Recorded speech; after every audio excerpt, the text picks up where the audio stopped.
अस्सलाम अलैकुम। हज़रत ईसा से अगरचे बस वो नसीहत की वजह से यहूद की अदावत थी, मगर सबत वगैरह अहकाम में तग़यीर किया तो यहूद को इल्ज़ाम लगाने का मौका हाथ आ गया। मुल्क शाम में इस वक्त यहूद की सल्तनत ना थी, बल्कि रूमियों की बादशाही थी, और किसर रूम की तरफ से एक हाकिम था जिसको हरदीस कहा जाता करते थे। हज़रत ईसा हवारियों को साथ लेकर मुल्क शाम में बड़े बड़े शहरों में मौजज़े दिखाकर नसीहत फरमाते फिरते थे। हर शहर में सैकड़ों मर्द और औरतें हज़रत ईसा अलैहिस्सलाम के दीन में दाखिल होते थे। इस पर यहूद को और भी हसद होता था। जब यहूद की दुश्मनी बढ़ गई और वो हज़रत ईसा अलैहिस्सलाम के कत्ल का मौका तलाश करने लगे, तो हज़रत ईसा अलैहिस्सलाम दिन को शहर यरूशलेम यानी बैतुल मुक़द्दस में आकर हैकल में यानी मस्जिद अक्सा में नसीहत करते थे और अपने हवारियों और तमाम बनी इसराइल में ऐलान करते कि दीन ईसवी पर कायम रहना, और नबी आखिर ज़मान भी मेरे बाद आने वाला है, इसकी पैरवी ज़रूर करना। इस बात की बड़ी ताकीद फरमाते।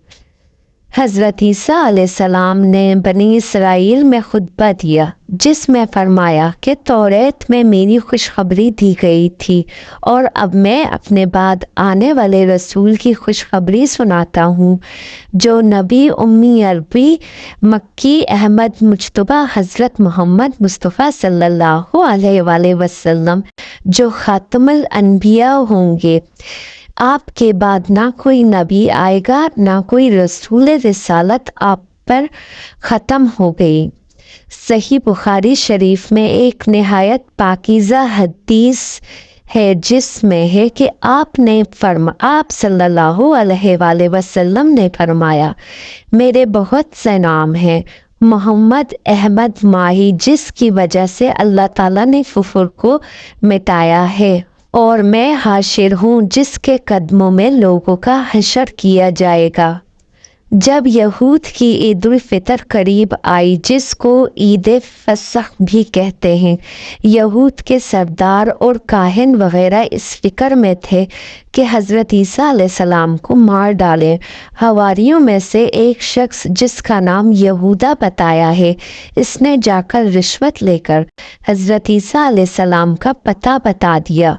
यहूदियों की एक जमात हथियार बांधकर इस पहाड़ी पर पहुंच गई और हज़रत ईसा अलैहिस्सलाम को गिरफ्तार करके ले आई और हाकिम के सामने आपको पेश कर दिया और कत्ल कराने की कोशिश की, लेकिन इसने हज़रत ईसा अलैहिस्सलाम को कत्ल करने से इनकार कर दिया।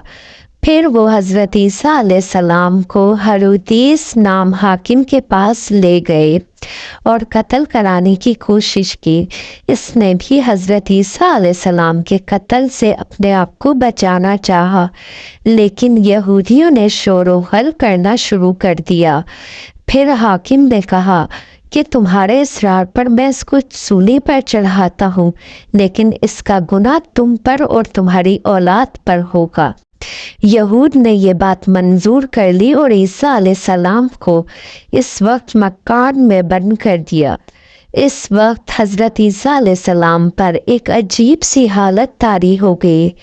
फिर परवरदिगारे आलम जल्ल जलाला ने फरमाया कि ए ईसा, मैं तुझे अपनी तरफ उठाने वाला हूँ। आखिरकार एक बुजुर्ग शमून नाम हज़रत ईसा अलैहिस्सलाम को मकान के अंदर से पकड़ कर लाने के लिए गया। इससे पहले हज़रत ईसा अलैहिस्सलाम पर ऊँग जैसी कैफियत तारी हुई। इसमें परवरदिगारे आलम जल्ल जलाला ने मलाइका को हुक्म दिया कि हज़रत ईसा अलैहिस्सलाम को आसमान पर उठा ले। वो शख्स शमून अंदर गया اور حضرت عیسیٰ علیہ السلام کو اس نے بہت ڈھونڈا مگر آپ اس ملعون کو نہ ملے۔ آخر مایوس ہو کر جب وہ باہر نکلنے لگا تو اللہ تعالیٰ نے اس کو حضرت عیسیٰ علیہ السلام کی صورت میں کر دیا۔ لوگوں نے پکڑ لیا، وہ شور مچاتا رہا کہ میں شمعون ہوں، مجھے چھوڑ دو، میں تمہارا ہی آدمی ہوں۔ حضرت عیسیٰ علیہ السلام کو پکڑ کر اندر سے لانے کے لیے گیا تھا۔ بہرحال وہ بہت فریاد و زاری کرتا رہا مگر لوگ اس کو جبراً پکڑ کر شہر سے باہر لے گئے اور سولی پر چڑھا دیا۔ پھر کافی دیر کے بعد لوگوں نے معلوم کیا کہ ہمارا اپنا بزرگ کہاں گیا جو حضرت عیسیٰ علیہ السلام کو پکڑنے کے لیے گیا تھا۔ اگر یہ حضرت عیسیٰ علیہ السلام ہیں تو ہمارا بزرگ کہاں ہے؟ وہ ہمیشہ شک میں ہی رہے۔ حضرت عیسیٰ علیہ السلام آسمان پر فرشتوں کی طرح ہیں۔ حضرت امام مہدی علیہ السلام کے دور میں دجال کی جنگ کے وقت اتریں گے اور دجال کو قتل کریں گے، کفار قتل ہو جائیں گے اور کفر کا نام و نشان نہ رہے گا۔